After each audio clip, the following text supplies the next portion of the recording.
Imagine a levee system protecting a city. Each section of the levee holds back water for its own neighborhood. One wall here, another wall there, each built to a specific height, each with its own maintenance crew, each with its own sensors. If one section weakens, the water floods a neighborhood. If many sections are weak and the pumps fail, the flooding becomes a city-wide catastrophe. That transition from a single localized failure to a full-blown systemic flood is what we mean by boundary collapse.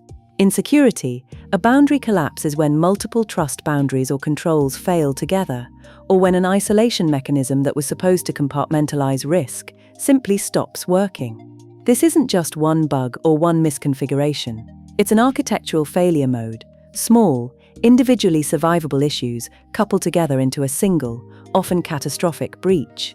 We've already covered how trust boundaries are drawn and how attackers cross them. Today we're going to look at how isolation can fail at scale, the cascade effects, the common coupling patterns, and the architectural anti-patterns that turn modest vulnerabilities into disasters. My aim is to give you a mental checklist so that when you see complexity in a system, you can spot places where a collapse might begin. Let's start with a simple taxonomy. Boundary collapse happens in three broad ways. 1. Single point of failure collapse. One compromised control unlocks too much. 2. Cascading collapse. Multiple modest failures combine and amplify. 3. Systemic assumption collapse. An assumption shared across many components proves false, and they all fail together. We'll walk through each with examples and practical defenses. First, single point of failure collapse. This is where one component holds an outsized amount of trust. Think of a monolithic service account with global admin rights, or a secrets manager whose master key is stored unprotected. Compromise that single element, and a surprising amount of your system becomes accessible. A classic story: an orchestration system uses a single service account to push deployments. That account is stored in a configuration store used by many services for convenience. One developer's laptop with cached credentials is compromised. The attacker extracts the service account and can now push arbitrary artifacts to production. Suddenly, the entire fleet is at risk. The root cause isn't one buffer overflow or one bug, it's centralized trust without sufficient constraints. Second, cascading collapse. Systems are full of dependencies. Service A calls B, B calls C, and so on. Each call crosses a boundary. If every call assumes the previous one authenticated the caller, then a failure in one check propagates. Imagine a chain where Service A trusts Service B because B is internal. Service B trusts requests from the CI/CD system because it's in the same network. The CI system gets compromised and makes requests that flow through B to A with apparent legitimacy. One compromise cascades through implicit trust and lacks verification. This cascade is often amplified by automation. Automated runbooks, auto-scaling and self-healing scripts act quickly, which is great when everything works, but can also accelerate an attacker's progress when they manipulate automation. An attacker who can trigger automated rollbacks or mass redeploys can leverage those mechanisms to spread their control faster than a human response can contain them. Third, systemic assumption collapse. This is subtler and often more dangerous because it's invisible until it happens. Many components make the same assumption: internal network is safe, all images in this registry are signed, or the identity provider is secure.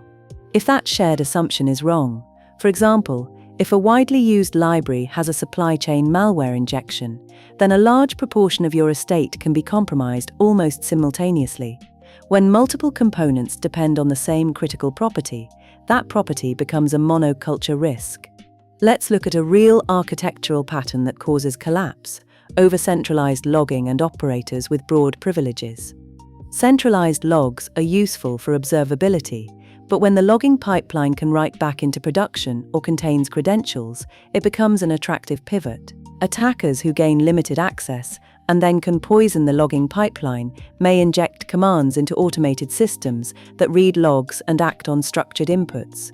Suddenly, a control you thought was read-only becomes a write vector. So how do we make isolation resilient to collapse?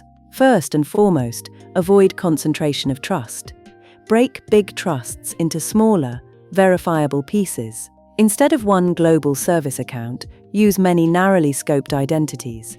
Prefer ephemeral credentials and short-lived tokens, so stolen credentials expire quickly. Use hardware-backed keys for the most sensitive operations and enforce multi-party approval for high-impact actions. Second, reduce coupling and make failure modes explicit. Design calls so that each component performs full verification on inputs. Don't let one component's assertion substitute for your own. If service A receives a request that passed through B, A should still perform its own auth Z checks where feasible. In practice, this means moving from implicit trust to explicit proof. Signed tokens, mutual TLS, or cryptographic attestations that can't easily be forged by a compromised intermediary. Third, harden automation and treat it as an asset that can be abused. CI/CD, auto-repair, and auto-scaling should have strict scoping, human approval gates for sensitive steps, artifact signing, and canary windows that limit blast radius. Automations that perform bulk changes must require multi-party verification and late binding approvals for high-impact operations. Fourth, embrace diversity and avoid monocultures where practical. Using the same library, package manager, or build pipeline for everything simplifies operations, but it increases systemic risk. When feasible, adopt multiple supply chain controls, signed artifacts, SBOMs, reproducible builds, and independent verification, so a single compromised package doesn't domino your whole stack. Fifth, design for graceful degradation. Assume parts of the system will fail and plan for controlled shutdowns rather than cascading failures. Circuit breakers, bulkhead patterns, and rate limiting limit how far a failure can propagate. In a microservices world, bulkheads are the watertight doors. They let one lane fail without sinking the ship. Sixth, observe and run failure drills. Instrument boundary crossings richly. Who called what, with which identity, and under what context. But observation alone isn't enough. Practice response. Tabletop exercises and live drills that simulate focused compromises. For example, the CI system was compromised, help you validate that your controls work and your playbooks are practical. Automate remediation where safe, revoke tokens, rotate keys, re-encrypt credentials, and isolate networks. Seventh, formalize and automate least privilege. Policy as code ensures policies are reviewable, testable, and enforced by CI. Don't rely on manual IM changes. Use automated attestation to limit time-bound privileges and require attestation for cross-boundary operations. Now let me highlight 3 common collapse scenarios I've seen in modern cloud environments, because examples make architecture concrete. Scenario A, the overprivileged operator. An operations engineer uses a single admin account for many environments. That account is used on their laptop and on CI. A vulnerability in a developer tool stores the account token in a temporary file. An attacker harvests it and can now perform broad actions across environments. The overprivileged operator was a single point of failure. Scenario B, the unchecked automation. A monitoring tool triggers a remediation playbook when CPU spikes. The remediation script can restart services and roll forward images. An attacker triggers a CPU spike on a subset of services, the remediation runs, and attackers push a malicious image that spreads on restart. The automation intended to heal became the vector to propagate compromise. Scenario C, the supply chain wave. A widely used open-source dependency is Trojanized. Hundreds of your components pull the dependency. Builds produce artifacts that differ only slightly but include a backdoor. The deployment pipeline signs and pushes these artifacts automatically. In days, many systems run compromised code. The shared assumption that open-source packages in your build were benign collapses into massive exposure. Each of these scenarios shares the same root. Small trust boundaries were either too broad, too coupled, or built on fragile common assumptions. So what should you do in practical terms, right now? Map trust boundaries end-to-end. Don't assume diagrams are accurate. Verify runtime flows. Identify high blast radius privileges and break them into narrow roles. Add canaries and circuit breakers to automation.